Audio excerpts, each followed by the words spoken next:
What's up guys? Kasama na naman namin yung may-ari daw ng vlog, ng channel. Totoo naman So, yun guys, Nakikigamit lang siya. ako yung may ano guys, yung tagagawa ng content. Content creator to.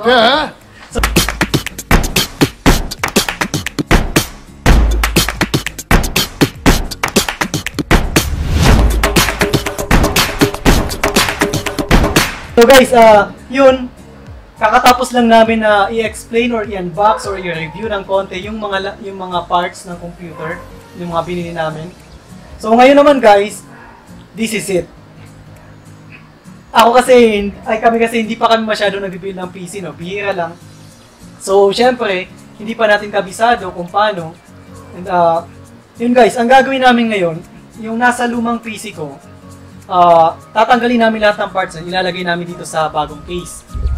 Tapos, yun nga, yun. So yun guys, ayun na yung PC ko guys. Tinanggal ko na yung mga toys natin doon. Tinanggal ko na. So, bare PC na lang siya. Then, ito naman yung case na bago, yung Techwear Vision. So, lahat ng laman nitong old PC natin, ilalagay natin sa old case. Tapos yung mga bagong bili natin, yung ilan doon, ilalagay natin dito sa old case natin. So, ano bang masasabi nyo sa bago tayo mag-build? Sana hindi kami mahirapan kasi first time ko rin, first time din siguro kaya bumuha ng PC. Sana yung pangangapa namin, madalian lang kami. Kasi guys usually pag bumibili kami ng PC, kami yung marunong kami sa parts, kung ano yung mga compatible, kung ano ba yung bibilin. Pero, doon na din namin sa store pinapa-assemble. So ito lang talaga yung pinaka first time na na kami mismo talaga yung magbi-build. So hopefully wala kayong ma-encounter na problem, walang mga mag-short circuit, walang masirang parts. Ikaw madam, anong masasabi mo? So yun, sisimulan na natin guys. Yun, let's go! Ayun guys, nandito na ulit na naman kami. So tina-transfer nga guys yung mga laman yan, yun yung luma, ita-transfer dito sa bago. Yan. Tapos yung bagong mga kung ano man na nilagay, hindi ko alam kung ano yan. Yung mga bago, yun yung ilalagay dyan. Basta yun na yun. Nagets nyo ba? Dapat magets nyo. So ito guys, ang una namin tinatanggal syempre yung radiator natin, yung IO cooler natin sa taas. Kasi ito talaga nakahawang dyan eh.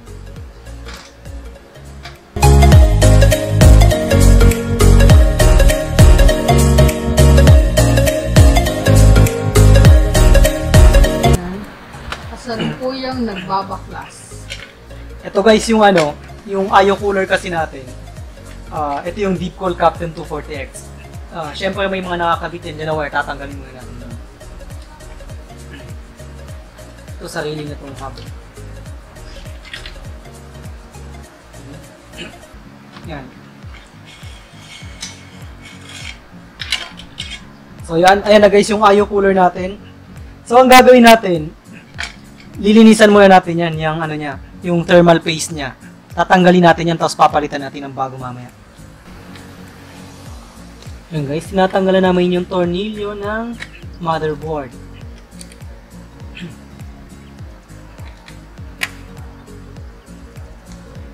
Actually ito guys, medyo mas madali pa to kasi syempre medyo may alam na tayo kung paano siya nakakabit. Ililipat lang natin siya sa kabila. Although baka makalimutan natin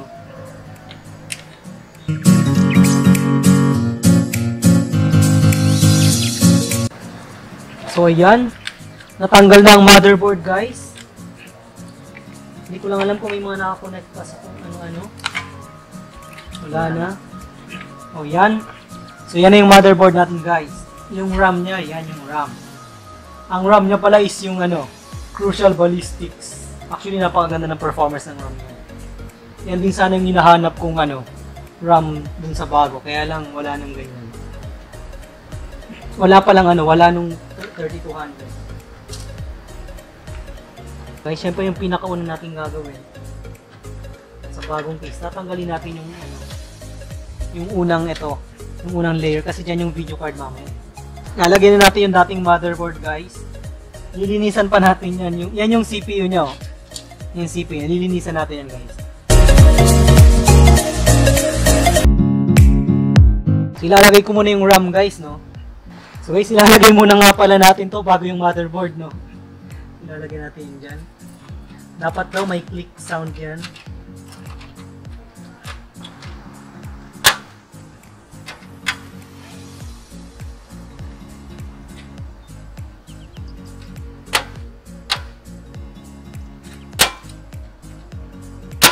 Yun, mas madali pala pag ginamitan ng screw. Okay na. Hindi pa dito ata.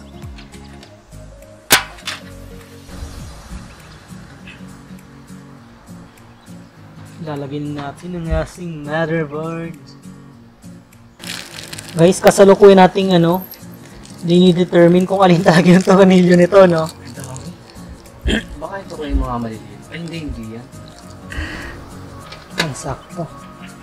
So, yun guys, nalaman namin na kada motherboard pala, ay kada PC case, may sarili siyang screw. So, hindi mo pwedeng gamitin yung screw ng, ito yung case nito, hindi pwedeng gamitin yung screw nito, ay dito. So, yun guys, andito pa din tayo, no, sa pag kakabit ng motherboard.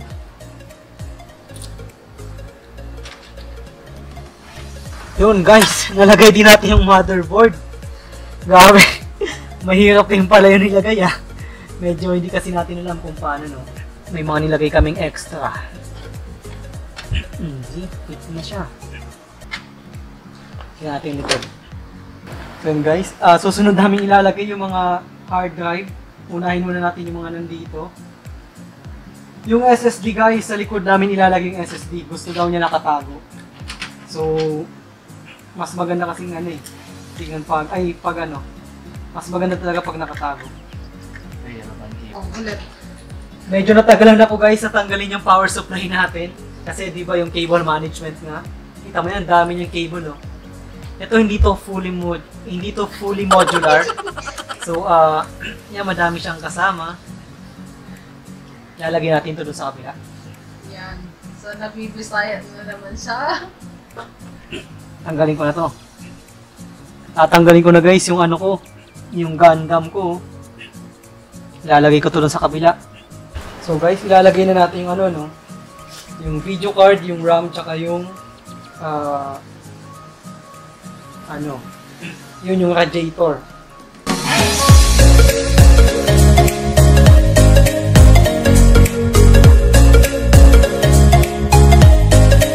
So guys, ito test na natin kung gagana pa yung ginawa natin. Op! Yun! Ang ganda. Ay, nakasimple. Ang ganda guys, so. Kita nyo yan. Ganda, no? Grabe guys.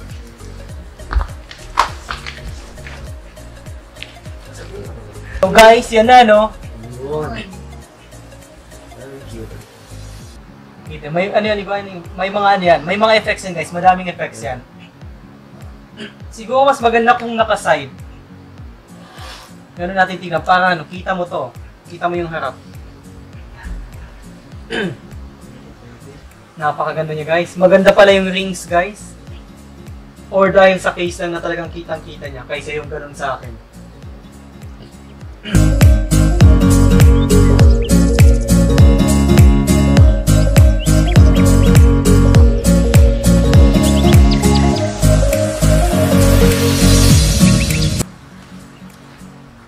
Kita mo nga muna yung monitor. So, temporarily, inan natin sa monitor natin. So, lumabas siya. So, yun. Okay na siya guys. Wala ka nang gagawin. So, ang mangyayari na lang guys, isi-set up namin yung monitor nito. Tapos, ayun, sinet-up na namin kanina pero binalik namin sa box. Pero ibabalik namin. Kasi, para matest namin guys, para matest. Inggit na po itong isa. Inggit ka. Parang alam nyo guys, plano kong bumili na din ng ganitong case. Tapos lalagyan ko na lang siya ng mga ganon-ganon dyan. Yung mga lalagyan ng toys. Diba, dito may ganun. Tapos lalagyan ko ng toys, patungan. Diba? Kaya pala guys, laging nauubos to sa DynaQuest. Maganda talaga siya, satisfied ako. Ano, ito. Ay, ganyan yan. Mas maganda siyang tignan. Diba? Kasi yung nakalabas lang.